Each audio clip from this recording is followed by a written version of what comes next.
আজকে সকালবেলায় না চার্ভিক অনেকক্ষণ ঘুমিয়েছে জানেন, মানে বেশ খানিকক্ষণ। তো সেই কারণে আমি একটু সকালবেলার দিকে সময় পেয়েছি। আমাকে তো সকাল 7টা সোয়া 7টার মধ্যে উঠে পড়তেই হয়, যেহেতু দিদি আসেন রান্নার কাজটা কমপ্লিট করবেন বলে। যাই হোক, আমি সুযোগের সদ্ব্যবহার করছিলাম তার ঘুমোনোটা ভেবে, কিন্তু তিনি এখন উঠে পড়েছেন। উঠে পড়ে যেই না দেখেছেন মা এত সুন্দর করে সাজিয়ে গুছিয়ে প্ল্যাটার নিয়ে বসেছে, আমাকে তো এখানে একটু এক্সপেরিমেন্ট করতেই হবে। তিনি চলে এসেছেন, এসে এতগুলো কালো জাম দেখে একটা একটা করে তুলছে, কিন্তু অদ্ভুত বিষয়, ও কিন্তু নিজে মুখে নেয় না, কখনোই না।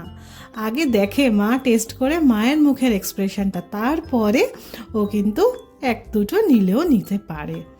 যাই হোক, ওকে নিয়ে এরকমভাবে কাজ করতে ভালোই লাগে, কিন্তু বেশিক্ষণ সেই ভালোটা আর থাকা যায় না, বুঝলেন। অনেকে ভাববে যে কেমন মা তুমি বলছো, মানে ওই যে পিসফুলি কাজ করাটা হয় না। কিন্তু জানেন, ওর মধ্যে একটা নতুন জিনিস আমি বিল্ড হতে দেখেছি, সেটা হলো গুছিয়ে রাখা।